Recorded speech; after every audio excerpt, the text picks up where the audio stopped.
Picture two people living in the same apartment complex, same building, same morning jog, same route. Most mornings they cross paths in the lobby, sneakers on, slightly out of breath, quick small talk, then separate floors. Jordan and Marcus. This morning they come in from their jog at the same time. They stop at the front desk and laugh. They're holding the same envelope, same return address. They joke for a second, wish each other a good day, and head upstairs. Jordan gets to his 1,100 square foot apartment first. He tears the envelope open. His stomach drops. $1,200, a routine annual physical from 6 weeks ago. Insurance processed their portion.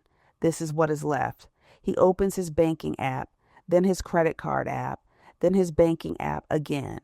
$1,350 in savings, the $1,200 bill, the $1,150 BMW payment still coming on the 15th, the $180 storage unit due the same week, full of things he's not touched in 2 years, but he is sure he will need one day, as he tells himself, every month.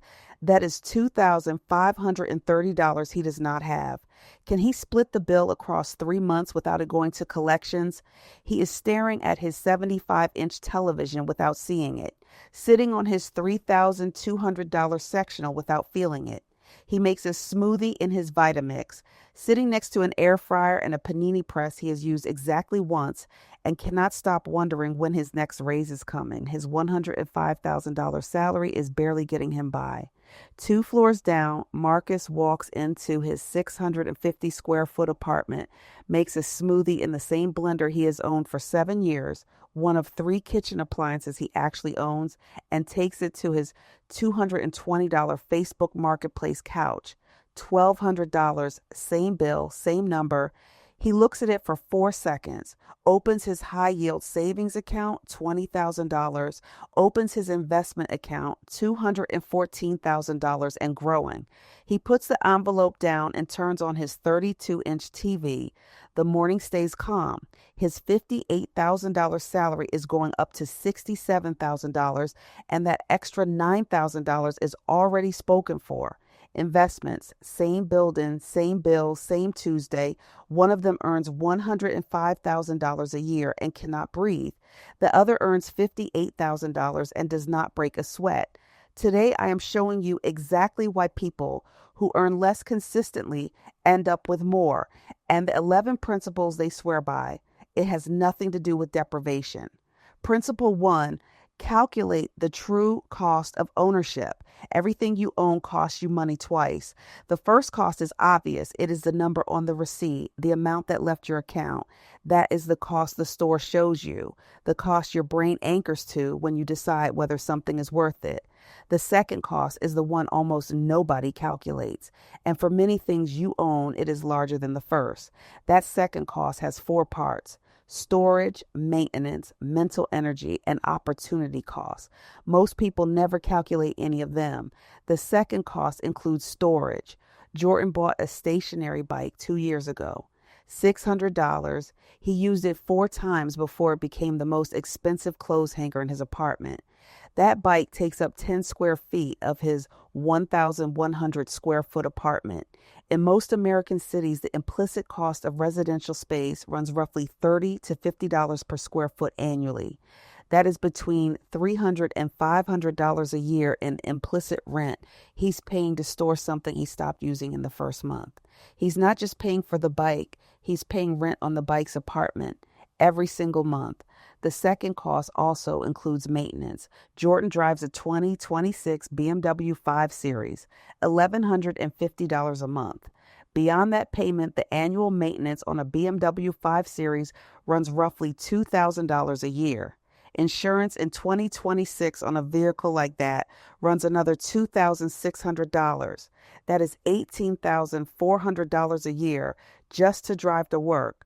Most people only see the monthly payment. That is the number the dealership shows you, the number they want your brain to anchor to.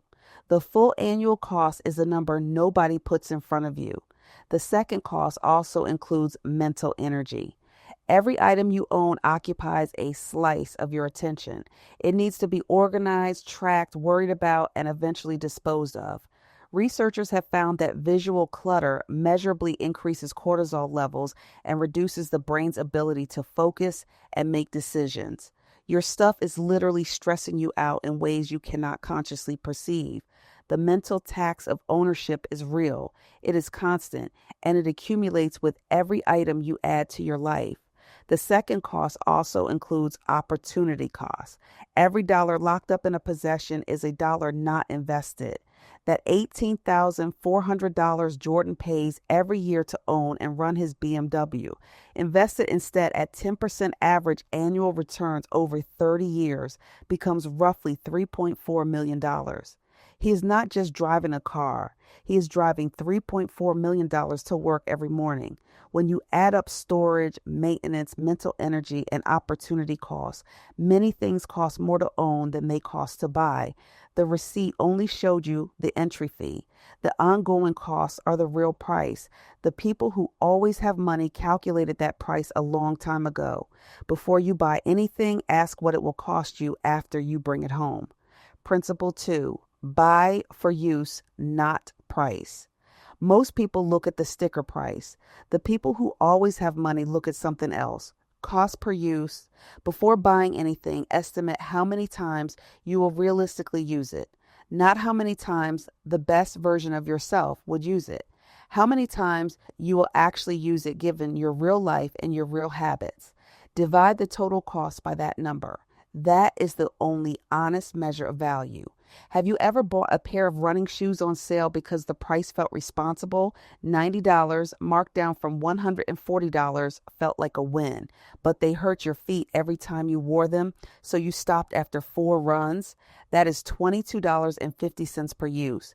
Meanwhile, a $160 pair that actually fit, worn 3 times a week for 2 years, costs about 52 cents per use. The cheaper shoes were 43 times more expensive in any meaningful sense. That is cost per use, and once you see it, you cannot unsee it. That air fryer sitting on Jordan's counter, the one next to the Vitamix and the panini press he has used exactly once, costs $220. He uses it maybe once a month. That is over $18 per use in the first year alone. For something sitting on his counter, taking up space every single day, here's the version that surprises people every time. Even free things cost money. Someone gets a hot tub with a house they bought, free to acquire. Sounds like the best possible outcome, except electricity to run it, chemicals to maintain it, repairs, and water costs add up to roughly $50 to $80 a month based on average usage. Most people use their hot tub about 4 times a month when they first get it, and then maybe once or twice a month after the novelty fades. That works out to roughly $25 to $35 every single time they get in. The person who owns it would never drive to a spa and pay $30 to use a hot tub, but that is exactly what they are doing every time they climb into the one sitting in their backyard. Cost per use works in both directions. It shows you which purchases are quietly draining you and which ones are genuinely worth every dollar, even the expensive ones. The price tag alone will never tell you which one you're looking at. Principle 3, make spending harder and saving easier. Willpower runs out every single day, and it runs out fastest when you are tired, stressed, or emotional, which is exactly when most impulse spending happens. The people who always have money know this, so they stop relying on willpower and start building systems instead. That system has 2 sides. They make spending harder, and they make saving automatic. Have you ever opened a shopping app out of boredom at 10 p.m. on a Tuesday and spent money on something you did not need and barely remember buying a week later? Of course, the app was designed for exactly that moment. One tap, payment details already saved, delivered tomorrow, before you had time to think about whether you actually wanted it.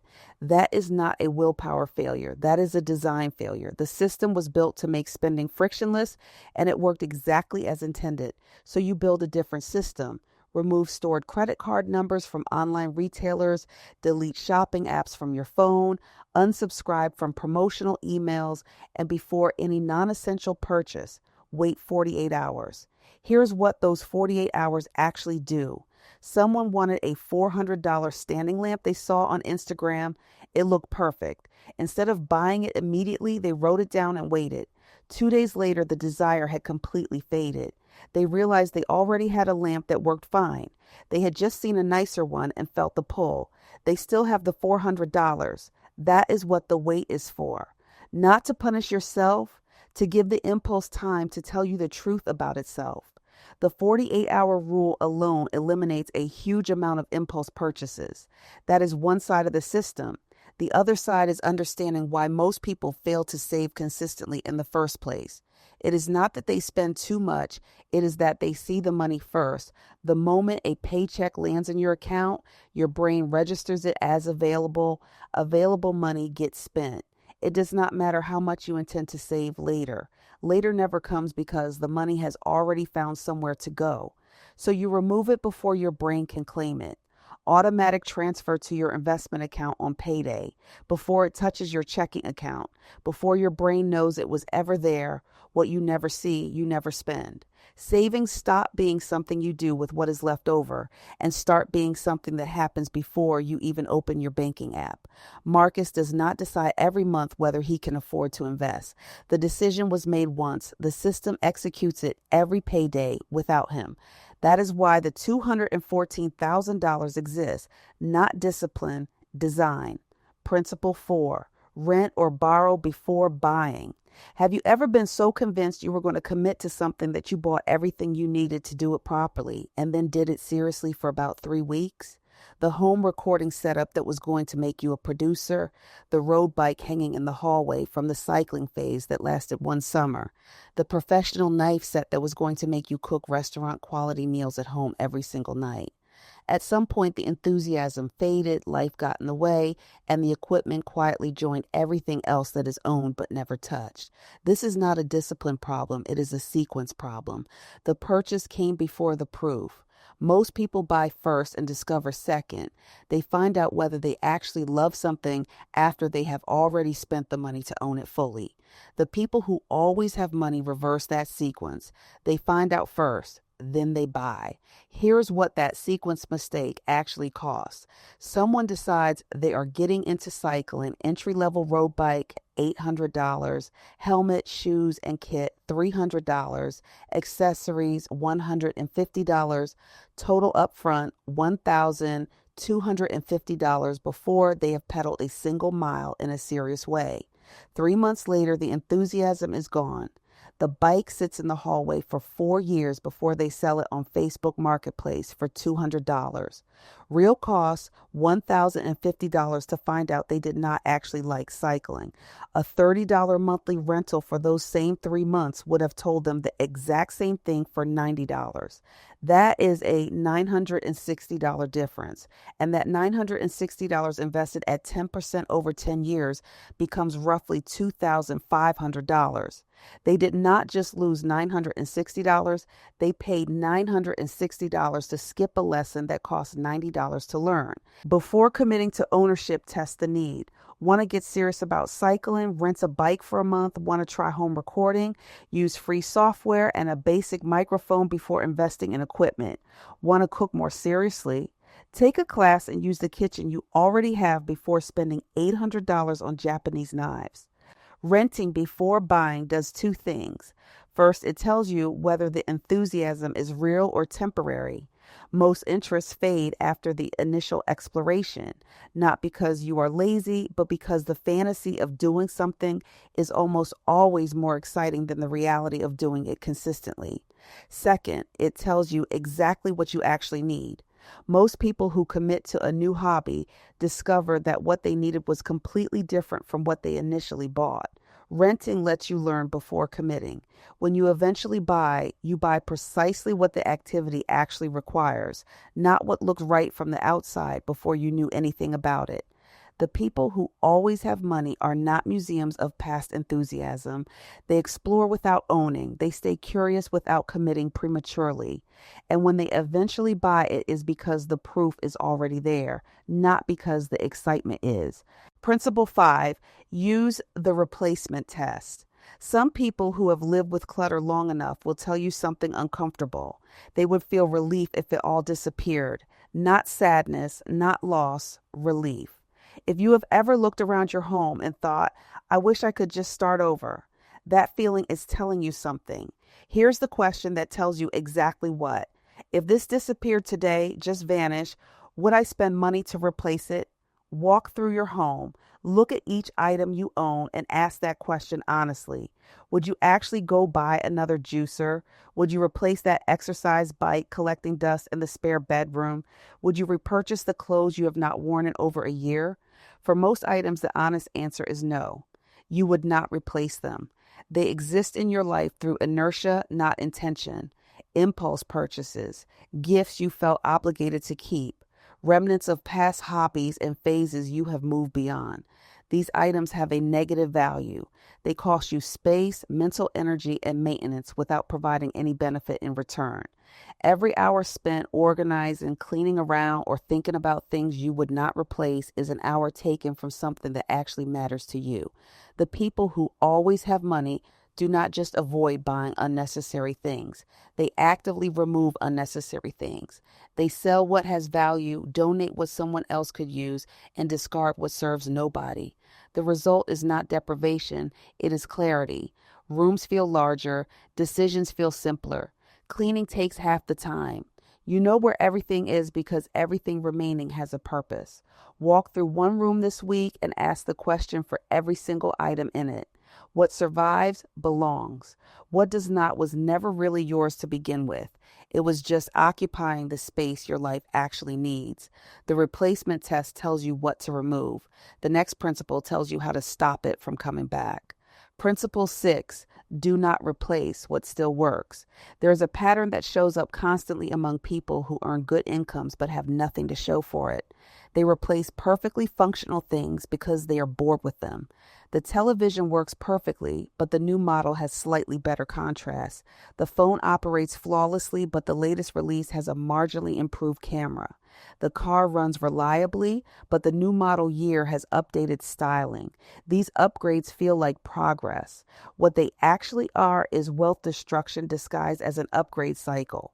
Jordan's BMW 5 Series costs him $18,400 a year, payment, maintenance, and insurance combined. Marcus's paid-off 7-year-old sedan costs him around $1,800 a year in insurance and maintenance. That is a $16,600 difference every single year. The average American replaces their phone every 2 to 3 years at close to $1,000 per device. Over 20 years, that is 6 to 10 replacements, somewhere between $6,000 and $10,000 in phone upgrades on a device that still worked perfectly each time it got replaced. The average American also throws out 81 pounds of clothing per year. Not worn out clothing, clothing that went out of style or got replaced before it was done. Stack that across cars, furniture, electronics, and appliances, and the lifetime waste from replacing things that did not need replacing easily exceeds $180,000. $180,000, not from one catastrophic mistake, from a long series of small socially acceptable decisions that each felt completely reasonable in the moment. Ask yourself one question before you replace anything. Has this item stopped doing what you need it to do, or have you just stopped being excited by it? Those are not the same thing, and only one of them is a real reason to spend. Principle 7, avoid the someday just in case trap. Someday is not a day on your calendar. It is an emotion dressed up as a plan, and just in case is not a reason. It is a trap. Americans spend over $45 billion a year on self-storage. 1 in 3 people paying every month to keep things they are not using in a room they never visit because someday they might need them. Jordan is one of them. $180 a month. Things he has not touched in 2 years. Things he would not replace if they disappeared tomorrow. When you catch yourself saying someday or just in case, ask one question.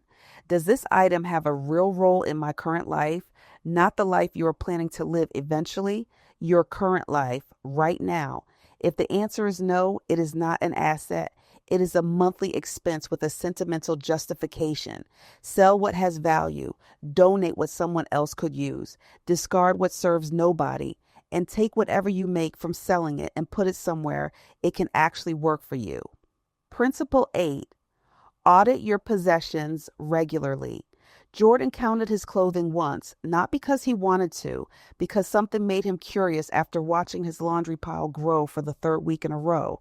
127 items, 7 black t-shirts, not 7 t-shirts, 7 black ones, 4 pairs of nearly identical dark jeans, 3 white button-downs he cannot tell apart in photographs, 11 pairs of shoes, 4 of which he has not worn in over a year.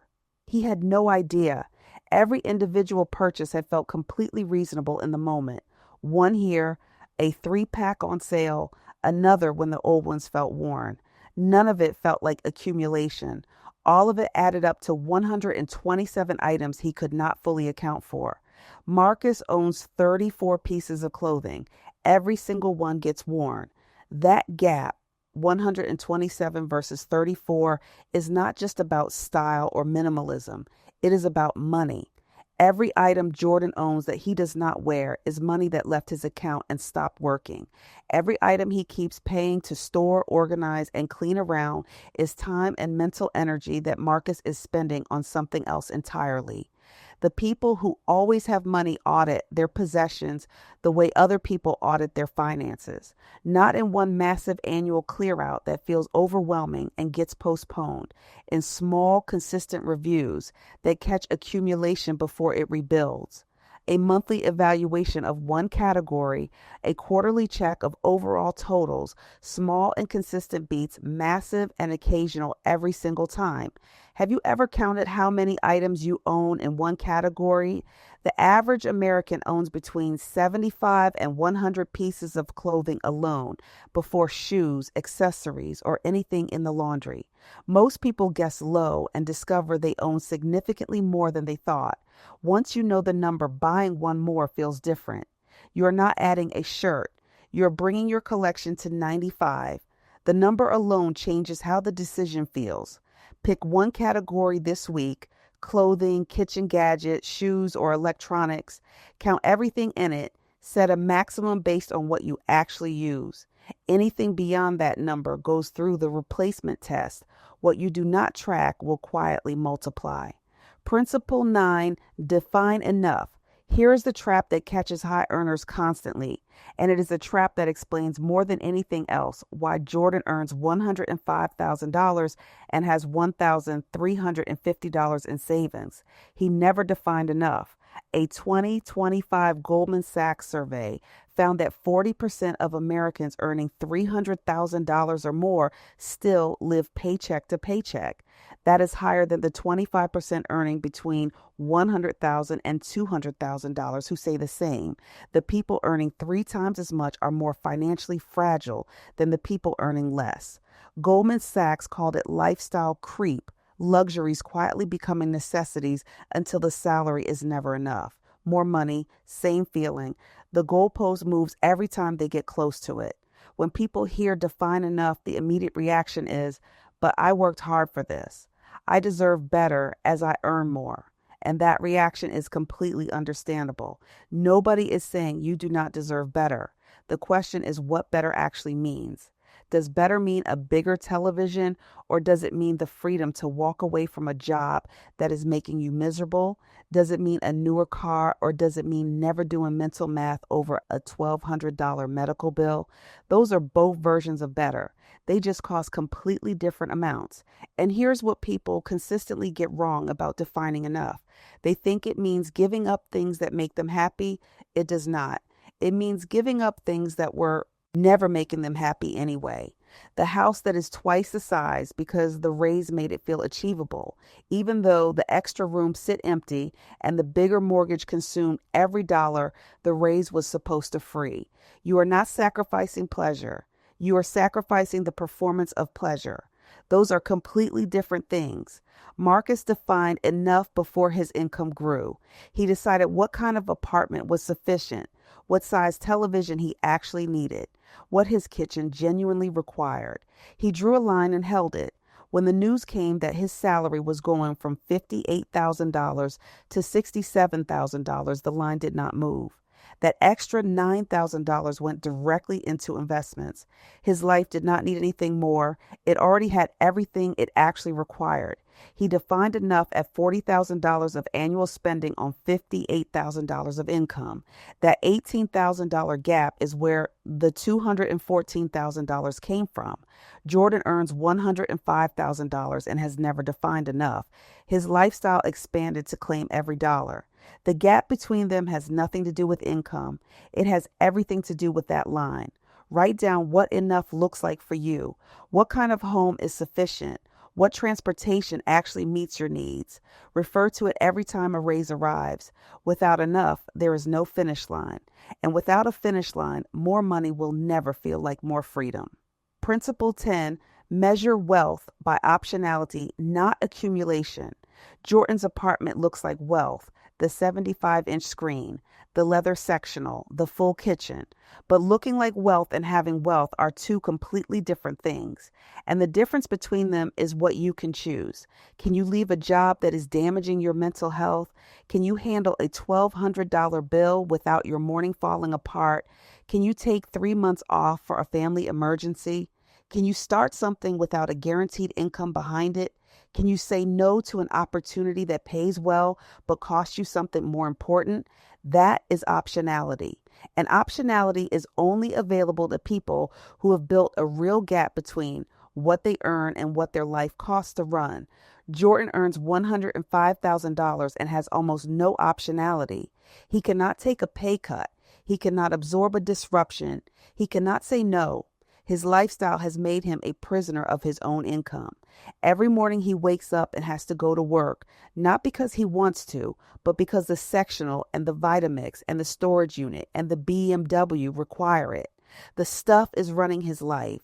He just does not see it that way because the stuff looks like success from the outside. Marcus earns $58,000 and has extraordinary optionality. The $214,000 in his investment account is not just a number. It is options. It is the ability to make decisions based on what he actually wants rather than what he financially needs.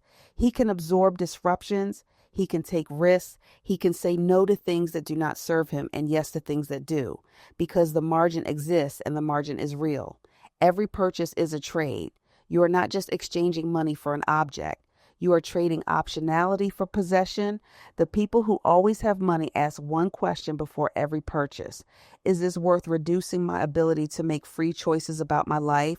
Sometimes the answer is yes. The things that genuinely serve your daily life, a reliable home, quality food, transportation that works, those are worth it. But every purchase that exists only to perform success quietly chips away at the freedom you are building. And once you see every spending decision as a trade against your choices, the decisions become very simple. Principle 11, owning less is deliberate living, not deprivation. Everything covered in this video only works if you believe one thing, that owning less is not the same as having less. The world has spent decades telling you the opposite, that more things mean a better life, that upgrading means progress, that the person with the fuller house, the newer car, the bigger television is the one who made it. And here's how well that belief has worked out. The people at the very top of the income ladder are still running on empty. That is not an income problem. That is a belief problem. Marcus figured that out, not because he earned less, because he stopped believing the story. Here's what most people never realize. The relationship works in both directions. Owning less creates more money. That part is obvious. But building real financial strength also makes owning less feel completely natural. When your savings are substantial and your investments are growing, the need to fill your life with things quietly disappears. You stop needing this stuff to feel successful because your account balance already tells you the story you want to hear. The choice between those two paths determines your financial trajectory more than your income ever will. Jordan and Marcus live in the same building. They jog the same route. They got the same envelope on the same Tuesday morning. The only thing that separates them is a decision Marcus made a long time ago about what his life actually needed and where he was going to stop. That decision is available to you today. 40% of people earning $300,000 or more are still living paycheck to paycheck. More salary does not solve this. Only one thing does: a line drawn deliberately and held. It does not require a higher salary. It does not require a windfall or a lucky break. Less clutter, more margin, less performance, more freedom, less obligation, more choice. Just requires a line. Draw it, hold it, and let everything above it build the life you are still waiting for the next raise to start. If this changed how you think about money and the things you own, subscribe. There is more where this came from, and you do not want to miss it.